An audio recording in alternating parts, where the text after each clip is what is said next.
This next one is just a short story. It's not really a story. I mean, they're talking about it, but it's kind of like we've heard this before. I think it's kind of I don't know. I don't agree with this mindset, but it is what it is. And we're talking about Black Widow.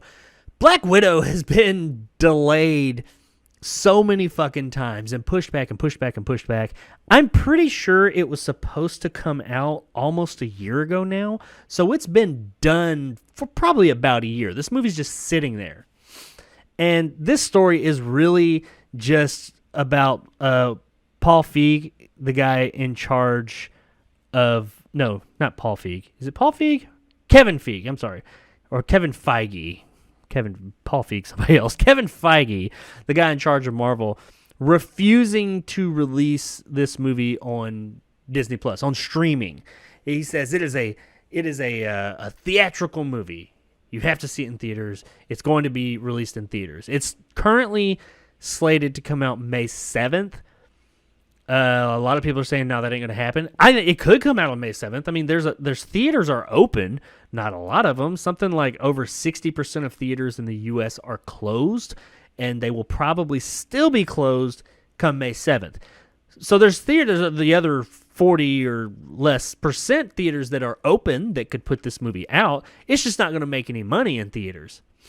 And that's not the part. I get that, okay? They made this big summer Hollywood blockbuster. Traditionally speaking, the movie, they go to theaters, they make money there, then they go home. I get that's the original way that this has been done, and it's been done for a long time. But we're in a new world now, man. We're in a world of streaming. We're in a world where the coronavirus forced us. It forced these companies to look at home media and streaming there and the options they had. And that's where everybody's headed. I mean, Disney itself is even headed there with a lot of its properties. It even says it here, Raya and the Last Dragon. That's an animated property. That's a new animated Disney movie. I talked about it here on the Jarcast a few episodes back. And that's Disney's bread and butter. I don't know, Marvel's probably its bread and butter now. But that's what Disney's known for, is its animated projects. And this is a big budget, theatrical animated movie, and they're bringing it to Disney Plus day one because it makes sense. The theaters are not, even if they opened every theater by May 7th, everybody's not going to feel comfortable as a whole. Your hardcore fans will, but not everybody's going to feel comfortable going out to a theater with a few hundred people to sit in this little room for 2 hours to watch Scarlett Johansson jump around as Black Widow. They're just not. They're not going to do that for any movie. Some people will, but not like before. If anything, take the approach that HBO or Warner is taking, where you release it at home and in theaters. People that want to go see it in theaters, that they don't want to subscribe to your service, they'll go to theaters to see it. Other people will just subscribe to your service. I mean, that would drive more people. A movie like this definitely would drive more people to your service, which is what they're really wanting. Disney is very focused on Disney Plus right now. They want it to work. And they need, I think it's something like 250,000 or 250 million, something like, I think it's 250 million subscribers to break even, or before it's somewhat profitable or something like that. I don't know all the details of it. And as of like here recently, they're at 95, which is ahead of their projections, but it's still a far cry from 250 fucking million people. So they got a ways to go, and this would really push people in that direction. And it's just another case, and I see this from the Disney troop. Before Disney said, hey, we're going to start releasing a bunch of stuff on Disney Plus day and date instead of theaters, because, the whole situation, theaters are out for a while, and we got to release this stuff. And I think it was Soul that they were saying that they refused to release it on VOD and on streaming platforms, or platform, I guess. They said, no, this is a theatrical. I remember this was a story. Their words were pretty much, this is a theatrical movie. This movie has to be seen in theaters. Nowhere else. This is not a home video movie. Get out of that mindset, man, because that's not where we're at anymore. I mean, I love the theater experience. But even myself, I appreciate having that option. I would still go to the theater sometimes because it is an experience. But I enjoy the option of sitting at home. And I think a lot of people have gotten a much bigger taste of that here recently with new movies coming out. Universal's doing it to where they're going to be releasing movies in theaters. And a lot of them are day and date, but I think there's a mandate they have where they will release a movie in theaters and then something like less than 2 weeks later or something, or maybe it's right over 2 weeks later, everything's going to streaming services right after that. It's some kind of deal they have worked out with some of the theaters. Of course, Warner Brothers, everything is day and date, or at least everything's on HBO Max. I mean, look at the fucking HBO Max's summer lineup for the next, starting this month, or starting in March. Actually, it's already started. Every week they have a new big budget movie or a big movie coming out on there, and it's working. It's driving people to HBO Max, and it's making HBO Max thrive, and more stuff is coming to it, and it's becoming a much more viable platform. So Disney, get on it, man. Stop being too good. It's like they're saying Black Widow's too good. MCU movies don't come just straight to video. They're too big for that. They have to go to theaters. Get the fuck over yourself, man. No, release that shit. Put it out. It's been fucking done. Because what's going to happen, because they also have, they talk about it down here, where they're coming up on, they're running out of time. Because they have this, what was it? I mentioned it earlier. The next in line is Shang-Chi and the Legend of the Ten Rings. It's currently scheduled for July 9th. And the Eternals, November 5th. So you got 2 movies, which the MCU revolves mostly around the movies, but now you got these TV shows too. That's the problem. The TV shows work into the MCU as well.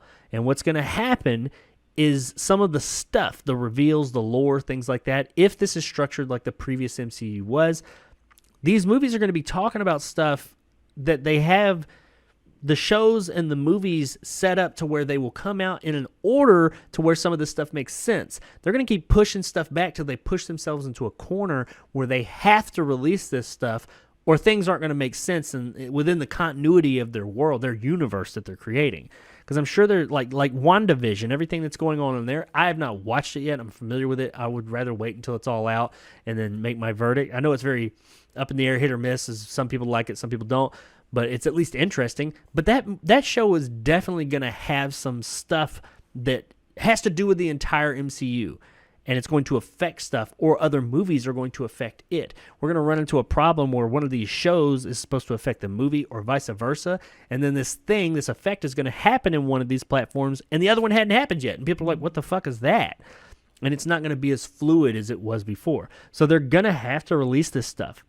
Just release it on Disney Plus.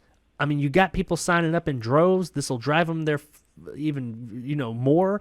You get more money out of a fucking subscription than you do a movie ticket. I mean, somebody pays one person, even if they took a few of them. If 2 people went to the movies, the actual movie ticket part you're only getting, what, 15, 20 bucks? Let's call it 20 bucks.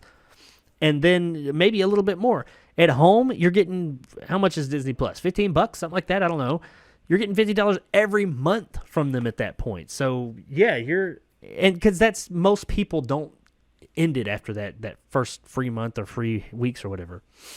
Just release it. I really don't like it when people are elitist and they act like they're above something, and they're trying to act as if the MCU movies are just above going to home video. I think what it is because their shows are. They have these MCU shows that are showing up on Disney Plus right now, and it's kind of like, okay, you can watch those at home, but if you want to see the main event, you have to go. And they feel like maybe it will devalue like the movies if they go straight there. And I don't think that's the case. People want to watch your stuff. Put it the fuck out. I think Black Widow is a little bit different because it is a prequel. I don't know if it's going to tie into the new MCU as much as some of the other movies that are coming, because it is more of a prequel. It's already happened. And, maybe it can actually hold out for a bit longer. But these other ones I assume are going to tie into what's coming. So they got to get off their asses and make something happen. I don't know. As of right now, though, they are saying that they're sticking to May 7th, but they are throwing out there that they said, at the moment, it's still slated for May 7th. So that's not them saying hardcore stake in the ground. It's Kevin Feige saying hardcore, he's fighting for it to stay on May 7th. I say, okay, fine, dude. Release it on May 7th. Go ahead. See how much money this movie makes in movie theaters. Ask Tenet about how that worked out for him. And that was probably the biggest movie to come out in theaters since all this shit went down. How did it go down for Tenet? Didn't work out too great, did it? No, Tenet did not make its money back in theaters. So they should have just done like either a dual release or released it only at home or whatever. Something. Stop being hard-headed, because it's always been that way, or you're going to get left behind. And that's just how it is in everything, and that's no different here. These Hollywood types, it's always been this way. That's how it's going to continue to be. No. This shit, well, even if the whole virus and all that and our way of life, which we're a ways away from getting back to any kind of normalcy for sure. If anybody thinks differently, you're insane. But if we do get back to that, where stuff's open like regularly, that does not mean people are going to just go out of their houses and feel comfortable going and sitting with a whole bunch of people in a little cramped room for 2 hours. It's just not in the way that they were before. It's going to be a while till we get back to that. But that's my take. I mean, anybody listening to this might think, shut the hell up, you don't know what you're talking about. Black Widow can only be seen in theaters. But me, myself, I'd be okay sitting at home and watching it cozy on my couch.